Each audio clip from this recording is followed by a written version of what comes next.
అందరికీ వందనాలు. ఉదయకాలము దేవుని వాక్యాన్ని మనం చదువుకుందాం.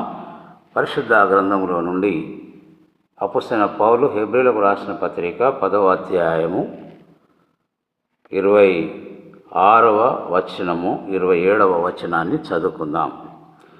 మనము సత్యమును గూర్చి అనుభవ జ్ఞానం పొందిన తరువాత బుద్ధిపూర్వకముగా పాపము చేసిన ఎడల పాపములకు బలి ఇకను ఉండదు, కానీ న్యాయపు తీర్పునకు భయముతో ఎదురు చూచుటయు విరోధులను దహింపబో తీక్షణమైన అగ్నియు ఇకను ఉండును.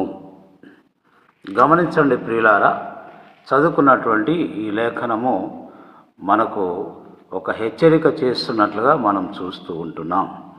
ఈ లోక యాత్రలో మనం జీవించేటప్పుడు ఈ లోకమంతా కూడా పాపంతో నిండిపోయి ఉన్నట్లుగా మనం గమనిస్తూ ఉంటున్నాం. కాబట్టి రక్షణ పొందినటువంటి నీవు నేను మనమందరం కూడా మన రక్షణను భయముతో వణుకుతో కొనసాగిస్తూ దేవుని యొక్క రాకడ కొరకై మనం ఎదురు చూస్తూ మన యొక్క పరిశుద్ధతను మన యొక్క దైవ భక్తిని కొనసాగించే వారంగా ఉండాల్సిన అవసరత ఉంది.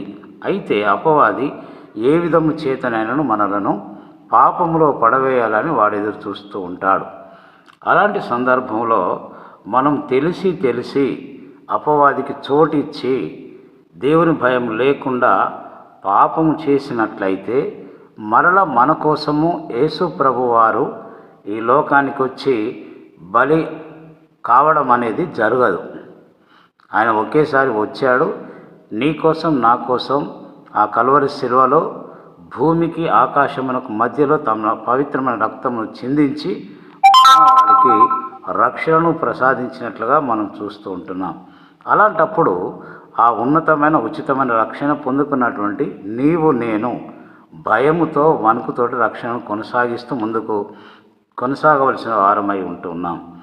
తెలిసి ఏ విధమైన పాపమునకు మనము చోటు ఇవ్వకూడదు. శరీరాశ కానీ నేత్రాశ కానీ జీవపు డంబము కానీ మనలను వశపరుచుకోకుండా ఆ పాపమునకు మనం లొంగకుండా జీవించాల్సిన అవసరత ఉన్నది. తీర్పు దినం కొరకు మనం ఎదురు చూడాలని మనం గమనించవలసిన వారమై ఉంటూ ఉన్నాం. కాబట్టి పాపం చేస్తే భయంకరమైన ఆ అగ్ని ఉంటుందని ఇక్కడ మనకు హెచ్చరిక కనబడుతుంది. కాబట్టి నీవు నేను పరిశుద్ధమైన ప్రవర్తనతోటి ఈ లోకంలో మనం జీవిస్తూ ఆ యొక్క రాకడ కొరకు కనిపెడుతూ ఆ యొక్క రెండవ రాకడలో ఎత్తబడే సంఘంలో మనం ఉండాలని